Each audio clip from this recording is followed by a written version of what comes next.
સુરત ગ્રામ્ય એલસીબી અને parole flow સ્કોડે Dhulia Palsana highway પર એના ગામ પાસે નાકાબંધી દરમિયાન વિદેશી દારૂનો મોટો જથ્થો ઝડપી પાડ્યો છે.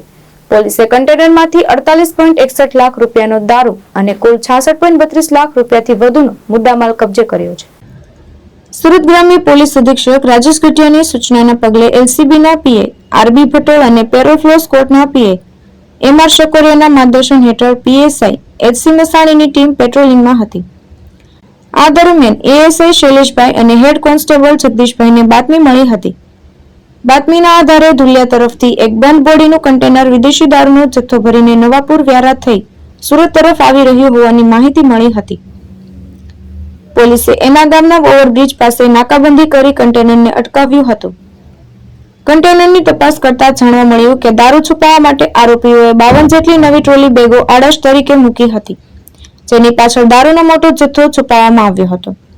પોલીસે કન્ટેનરમાંથી અલગ અલગ બ્રાન્ડની વિદેશી દારૂનો જથ્થો સહિત કુલ 66.32 લાખ રૂપિયાથી વધુનો મુદ્દામાલ કબજે કર્યો છે. પોલીસે સ્થળ પરથી રાજસ્થાનના ઝાલોર જિલ્લાના ચાલક અમરારામ પૂનમારામ બિશ્રોઈને ઝડપી પાડી દારૂનો જથ્થો ભરાવી આપનાર અને મંગાવનારને વોન્ટેડ જાહેર કરવામાં આવ્યો છે. પલમાણા પોલીસે આ મામલે ગુનો નોંધી વધુ તપાસ હાથ ધરી છે. પ્રશાંત પટેલ, દ્રષ્ટિકોણ ન્યૂઝ, બારડોલી.